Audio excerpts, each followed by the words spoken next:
fazem uma transformação gigantesca no corpo. Então, seja o piloto da sua máquina, você é quem manda. E o corpo simplesmente obedece aquilo que a gente informa para ele. É assim que funciona a nossa grande máquina, que eu sou apaixonada por ela. Eu acho que essa consciência é de extrema importância, né? Muitos de nós querem buscar evolução espiritual, querem cuidar realmente da mente, do espírito, e esquecem do corpo, porque foi um condicionamento que colocaram pra gente, né, Ariana, de que o corpo ia voltar pro pó, não vale nada, mas se a gente tem um propósito aqui na vida, e esse propósito vai muito mais além do que a gente imagina, a gente vai até falar disso hoje aqui um pouco no final, que temos que cuidar mesmo do corpo. Como você falou, a nossa máquina, né? De certa forma, é como se o corpo fosse o nosso carro, a nossa nave. Eu costumo falar que a gente tem uma navezinha, e a gente tem que ter essa nave bem em funcionamento, porque como é que nós vamos alcançar nosso destino sem ter o nosso veículo? Muitos acham que é perdendo a nave, perdendo o carro, mas sem o carro, sem a nave, você não vai chegar a lugar nenhum, né? Essa é a chave que a gente tem que virar também nesse entendimento, porque fomos condicionados a achar que a nossa vida é passageira, que temos pouco tempo de vida, temos que viver em função de busca de dinheiro, de pessoas, de entretenimento, de fugas, preenchendo um vazio, mas nosso corpo acaba levando, né, o prejuízo sempre. A indústria da alimentação, a indústria farmacêutica, tudo isso gira atrás de um sistema que busca justamente adiantar o processo de envelhecimento, de morte, de doenças de toda a humanidade. Isso tem uma razão de ser. E a gente tem que ir contra isso aí, fazer um movimento justamente oposto, buscar saúde, prolongamento da vida, consciência, também espiritual, mas também física. O nosso corpo é muito importante. Então eu te pergunto, o que nesse momento, para a gente ter essa consciência da saúde do corpo, né, dos exercícios também, o que a gente tem que evitar na alimentação? O principal, assim. Se você puder falar um pouco sobre isso, sobre o que devemos evitar e depois o que é interessante a gente começar a ingerir e inserir na alimentação diária, né? Rafa, antes eu queria só dar eu sempre coloco esse exemplo, porque é o exemplo que eu vivenciei na minha família, e eu acho que muita gente passa por isso, né? Eu tive casos de câncer na minha família, e que através da alimentação, da mudança do estilo de vida, nós conseguimos paralisar o progresso do câncer, né? E eu sempre falo isso porque, gente, é possível, né? Como eu disse, o nosso corpo ele responde àquilo que a gente informa, né? Então a gente tem que ter isso em mente, que tudo nessa vida é possível de acontecer. É, por exemplo, a gente vê pessoas mais velhas que não parecem a idade que têm, e aí quando você fala, nossa, mas como que a pessoa fez, né? Mudou o estilo de vida dela. Então, em relação à alimentação, que é extremamente importante, associada com a atividade física, porque a atividade física que vai dar a estrutura física e vigor para você poder movimentar a sua vida de todas as formas, né? Coisas que a gente tem que evitar, né? Uh, Todo mundo fala assim, carboidrato, né? Vamos evitar, é o vilão. Inclusive, hoje a gente estava até discutindo lá, eu tenho um grupo, acho que o Rafael colocou no link da descrição. Quem quiser, tá todo mundo convidado, tá? Depois a gente fala mais sobre isso.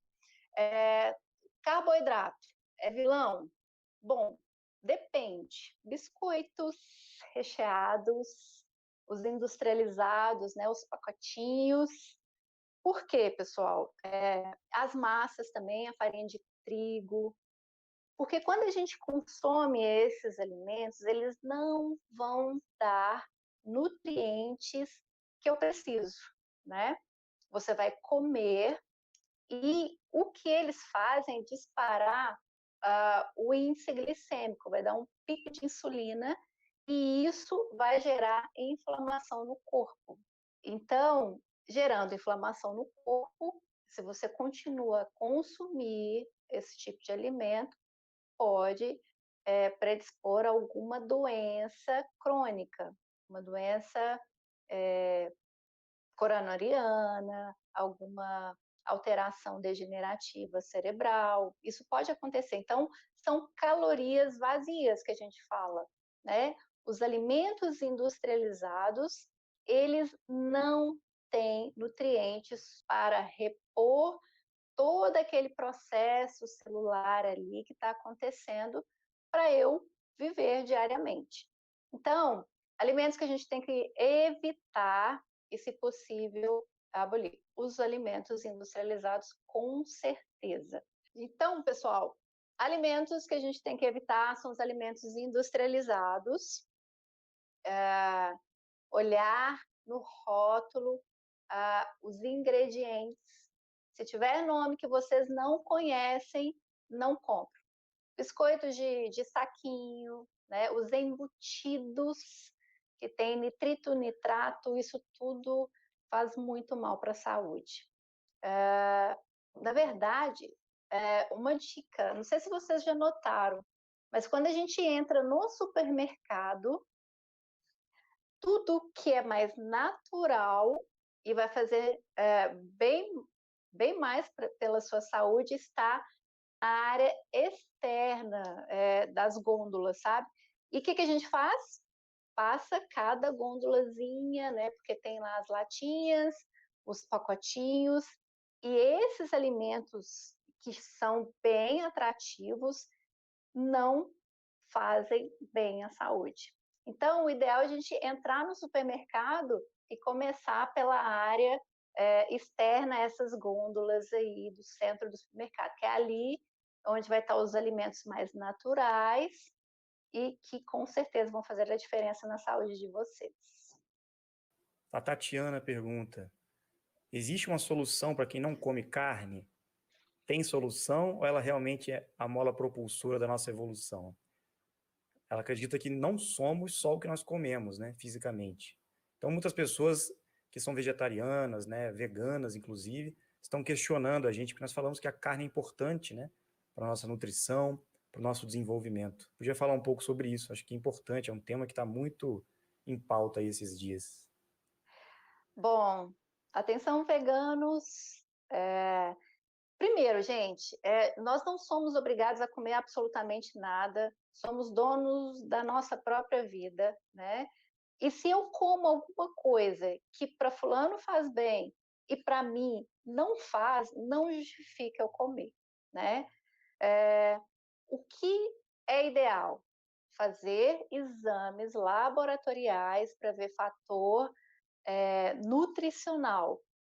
Se você tem algum desequilíbrio do corpo, se você tem algum déficit nutricional, aí sim você vai repor aquela vitamina que está faltando, né? O que acontece muito com os veganos, por não ter essa proteína da carne, acaba que a própria estrutura física, né? A gente vê que são pessoas diferenciadas fisicamente, porque a carne, a proteína da carne vai dar aquela sustentação física, mas para pessoas que não têm informação, né? Tem veganos aí que simplesmente, não vou comer carne, não vou comer leite derivados, enfim, e não tem essa informação que deve sim suplementar. Então, tem a creatina, que você pode usar, tem a espirulina também, que é fantástica, tem um efeito muito bom no corpo. Então, você não é obrigado, mas você tem que ter no seu corpo essa reposição nutricional que vai favorecer todo o seu desempenho físico. Até mesmo porque a nossa estrutura ela é basicamente de aminoácidos, de proteínas, então é apenas repor essa quantidade aí nutricional que fica em déficit. Podia falar um pouco, Ariana, sobre a suplementação de vitaminas, né, minerais também, quais são os mais importantes para as pessoas que estão buscando esse desenvolvimento, essa mudança, essa transformação na saúde. Teve até a Nádia que perguntou aqui se podia falar da combinação de vitamina A, vitamina C, o zinco e o magnésio. Quando podem, né, e devem ser usados. Acho que dá para falar de um modo geral das vitaminas, minerais, né? Quando eu expliquei que cada processo celular, para gerar energia, ocorre através das vitaminas e minerais, é aí que está o grande detalhe biológico do corpo. O magnésio, por exemplo, ele está presente em mais de 300 reações bioquímicas do corpo. Então, é um mineral muito importante da gente ingerir. O solo, infelizmente, é pobre em nutrientes, né? Porque a questão é produzir, produzir, produzir, né? E não ter um solo bom, adequado, como a gente tinha antigamente. Então,